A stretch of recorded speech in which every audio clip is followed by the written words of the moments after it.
Hey everybody, today I'm going to take up, or on this video, from day 1-8, question 7G. You can see it on the screen there.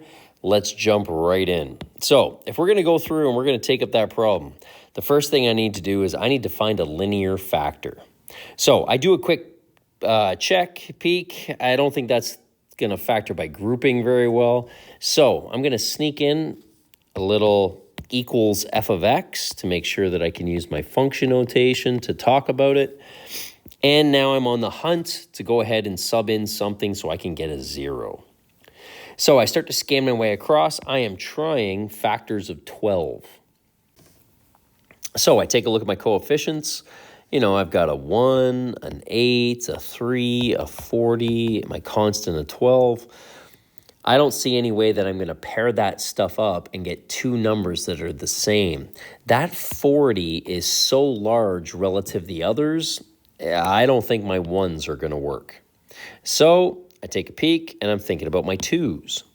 Well, I go ahead and I sub in my 2s perhaps, okay? You do not need to show this as part of your solution maybe. Remember, I'm trying.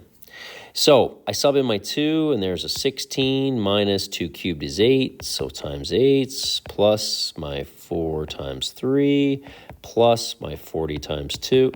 Okay, hey, look, that's working pretty well. Look, my 12 minus my 12 at least cancel out. But my problem now is, that 16 minus 64 is not going to give me 0. I would have loved it if I could put the 16 and the 64 together to give me 80. That is, I want those things to be the same signs. And the way I can get them to be the same signs is if that was a plus. My 16 always has to be positive because it comes from the 4th. My problem is I need, okay, that would change. I've got my value. So if I subbed in a -2,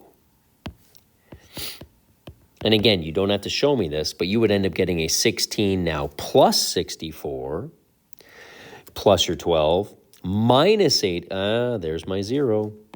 And therefore, x plus 2 is a factor. Now, I don't think that that's where you had a problem if you had a problem with this solution. I think that's probably a pretty straightforward substitution, and there's my application of factor theorem. I think where the issue is going to become is comparing coefficients. So I then know that x plus 2 times something has to get me back up to that black quartic expression. So I can now go ahead and I can fill in all the blanks in that something factor. X has to multiply by x cubed to get back to the x to the 4th.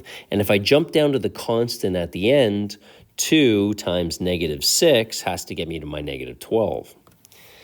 Remember, draw in the arrow.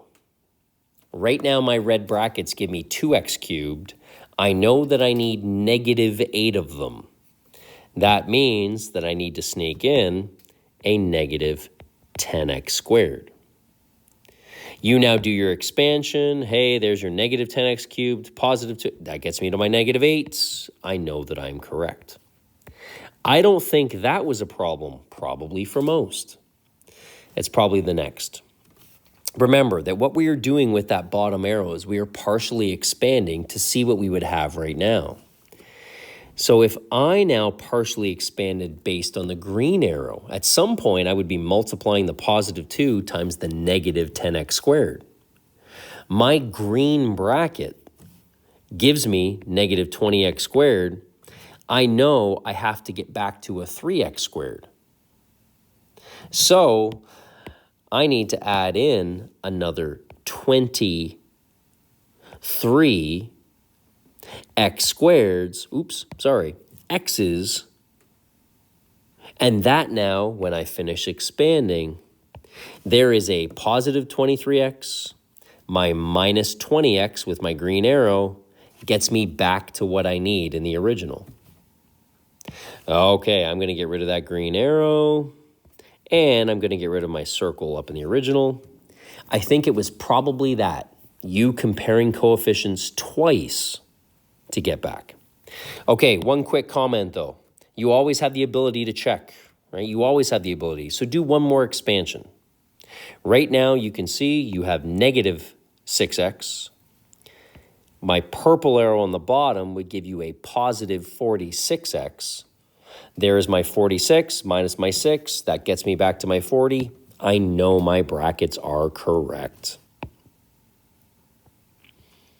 Okay, I think that should be good for the problem.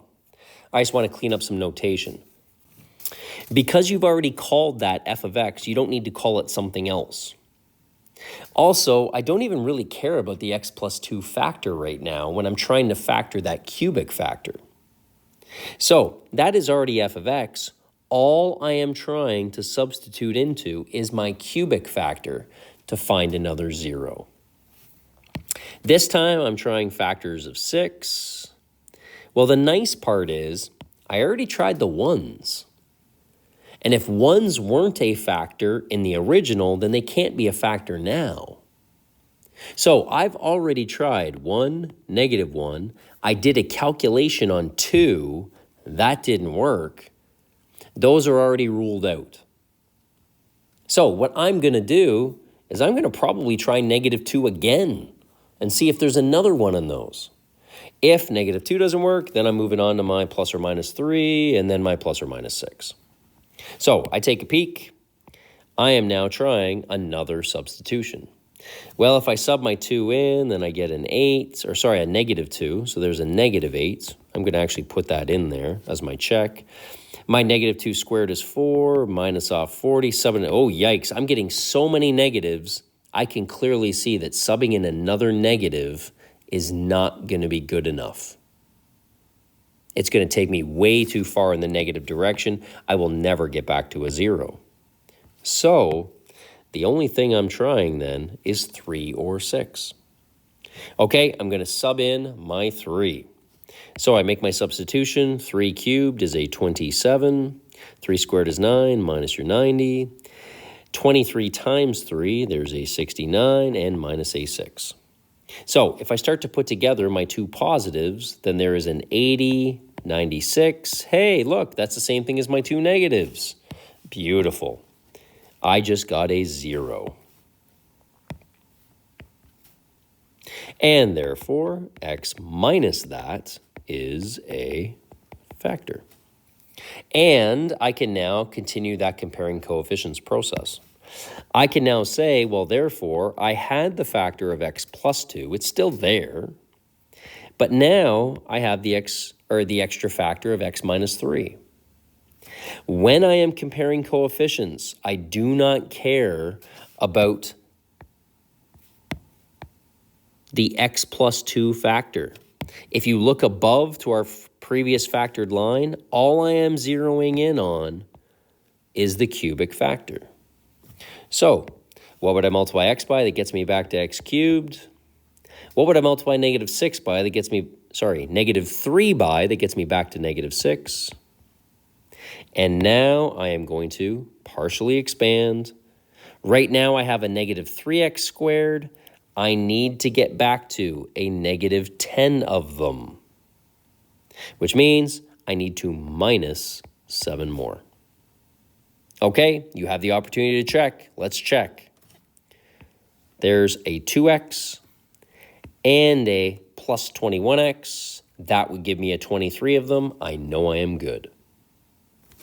Okay, you take a peek at what we've written down. And what you have then is a fully factored expression. Notice that last quadratic factor does not factor further, so you are good. Okay, I think the walkthroughs on that one are probably in two areas. Trying to go through and compare coefficients, partially expand twice to go from the quartic, could have caused you a bit of a hiccup. But then also how we were comparing coefficients and using factor theorem afterwards. Okay, I hope that helps you through 7G. Best of luck with the rest of your practice.